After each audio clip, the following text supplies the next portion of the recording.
Baik, di sini saya akan menjelaskan mengenai pengertian ideologi politik. Politik adalah kegiatan seseorang atau suatu kelompok untuk mengatur, menguasai, mengambil keputusan, dan kepentingan untuk menuju ke arah yang lebih baik, yaitu harmonis dan madani. Ideologi politik merupakan himpunan dari nilai-nilai, ide, norma-norma, kepercayaan, dan keyakinan yang dimiliki seorang atau sekelompok orang untuk mencapai tujuan, keputusan, kekuasaan untuk menuju ke arah yang lebih baik. Ideologi menjadi dasar sikap terhadap kejadian dan permasalahan politik yang dihadapi serta penentu tingkah laku politik. Dasar ideologi politik adalah keyakinan akan keberadaan pola tata tertib sosial politik yang ideal. Ideal tidak dapat disamakan dengan filsafat karena memiliki tujuan bergerak dalam kegiatan dan aksi nyata. Pada perkembangannya, ideologi terpengaruh oleh kejadian-kejadian atau peristiwa-peristiwa dalam masyarakat. Dalam ilmu sosial, ideologi politik merupakan himpunan ide serta prinsip yang memaparkan bagaimana seharusnya masyarakat bekerja serta menawarkan ringkasan order masyarakat tertentu. Terima kasih. Selanjutnya akan dilanjutkan oleh rekan saya yang akan menjelaskan mengenai poin B. Perkenalkan, nama saya Tessa Iwanjani dengan NIM 12103193176 akan melanjutkan penjelasan dari Mbak Fayata, yaitu tentang macam-macam ideologi politik. Yang ke-1, ideologi Marxisme, yaitu dibuat berdasarkan bentuk perlawanan Karl Marx terhadap ketidakadilan sistem ideologi kapitalisme. Lahir berkat anggapan ideologi kapitalisme yang dianggap sebagai kesalahan yang besar karena akan semakin memperkaya pemilik modal dengan mengorbankan nasib kaum buruh yang menyedihkan. Yang kedua, ideologi sosialisme. Sering diidentikan dengan ideologi komunisme. Hal ini karena prinsip yang mendasar yaitu sama-sama akan mengutamakan segala kepemilikannya dan tidak mengakui adanya kepemilikan individu. Yang ketiga, ideologi fasisme. Ideologi ini menekankan pada kepemimpinan tunggal. Kekuasaan ini khusus dipegang oleh seseorang yang dianggap kuat dan mampu mengatur sistem bernegara. Yang keempat, ideologi nasionalisme. Menitik beratkan kepada kedaulatan negara, hal yang mutlak dan tidak boleh diganggu oleh pihak manapun. Yang kelima, ideologi kapitalisme. Dipopulerkan oleh Bapak Ilmu Ekonomi Dunia, yaitu Adam Smith.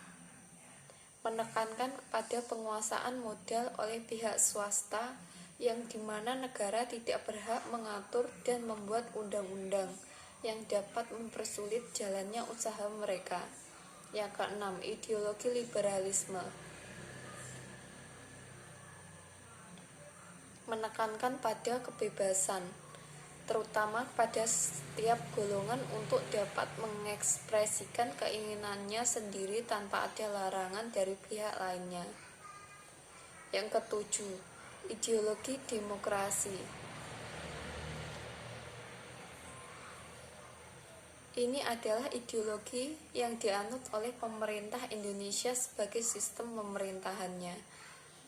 Disimpulkan bahwa demokrasi adalah kekuasaan tertinggi ada di tangan rakyat. Suara rakyat akan diwakili oleh dewan yang diberi nama Dewan Perwakilan Rakyat atau DPR. Yang kedelapan, ideologi feminisme. Menitik beratkan kepada kesetaraan hak serta kewajiban bagi perempuan. Yang kesembilan, ideologi anarkisme. Menitik beratkan kepada kebebasan setiap individu, di mana sebuah tatanan negara dan politik dianjurkan untuk dibubarkan dan digantikan dengan tindakan sukarela dari setiap warga negara. Yang ke-10, ideologi konservatisme. Ideologi yang menitik beratkan pada sistem tata kelola dan nilai-nilai ajaran tradisional serta kuno. Ideologi ini anti sekali dengan segala bentuk globalisasi dan modernisasi yang berkembang di seluruh dunia. Yang ke-11, ideologi libertarianisme merupakan kombinasi antara ideologi liberalisme dan sosialisme. Setiap orang memiliki kebebasan baik politik dan ekonomi, akan tetapi kepemilikan pada berbagai sektor strategis salah satu dari macam-macam ideologi ini lebih dibebankan kepada negara. Yang ke-12, ideologi Nazisme, yaitu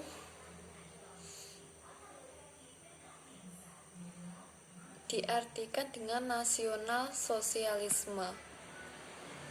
Ideologi ini bukan hasil gagasan dan ide original, akan tetapi dari penggabungan ideologi, dan yang paling terlihat adalah anti-Yahudi.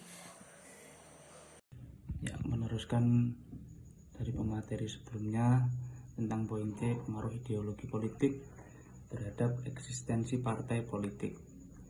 Dengan ideologi sebuah partai politik akan terlihat bentuknya. Bentuk di sini adalah kemana arah partai politik ini akan memainkan fungsinya. Apa yang akan disosialisasikan ke masyarakat, sikap dan orientasi politik seperti apa yang akan dibentuk, masyarakat seperti apa yang menjadi basis perjuangan partai. Dengan nilai-nilai seperti apa perjuangan itu akan dilakukan, untuk masyarakat seperti apa yang akan dibentuk dan lain sebagainya. Dengan dasar ideologi lah partai itu akan bergerak melalui program kebijakan partai yang kemudian akan menjadi program kerja nyata yang bisa dirasakan dan dinikmati oleh masyarakat. Berawal dari program kerja inilah kemudian cita-cita untuk mewujudkan atau membentuk masyarakat yang diimpikan akan terwujud. Ideologi digunakan sebagai arah ataupun ukuran kemudian ketika menyikapi persoalan yang ada dalam masyarakat. Di dalam ideologi di situ terkandung hal-hal yang sifatnya formal dan ideal tentang banyak hal. Ideologi akan menyangkut bagaimana ekonomi dan politik itu akan dijalankan, bagaimana distribusi nilai-nilai itu akan dilakukan. Nilai-nilai di sini berkaitan dengan kesejahteraan, pendidikan, kesehatan, ketenangan, kenyamanan masyarakat yang diciptakan ketika partai tersebut mendapatkan kekuasaan. Dengan cita-cita tentang masyarakat ideal tadi, hal tersebut dapat digunakan sebagai landasan partai politik untuk menyikapi setiap kebijakan yang dibuat oleh pemerintah yang ditujukan kepada masyarakat ketika kebijakan-kebijakan tersebut merugikan atau menghambat tercapainya masyarakat yang ideal tadi. Dalam setiap memberikan tanggapan, apakah itu kritik ataupun penolakan terhadap suatu kebijakan sebagai pelaksanaan fungsi kontrol partai politik, tentunya dapat dirasionalisasikan baik secara akademis maupun politis sehingga bisa dipertanggungjawabkan kepada masyarakat yang menjadi basis perjuangan ataupun pihak yang berlawanan. Dengan ideologinya, masing-masing partai politik itu akan mempunyai identitas yang jelas. Hal tersebutlah kemudian yang memudahkan partai politik tersebut dalam mendapatkan massa pendukung. Di sisi yang lain, masyarakat pun akan lebih mudah untuk menyatukan partai mana, untuk menentukan partai mana yang sesuai dengan keinginan yang memang memperjuangkan nilai-nilai yang diyakini oleh masyarakat. Sekian materi dari saya, terima kasih.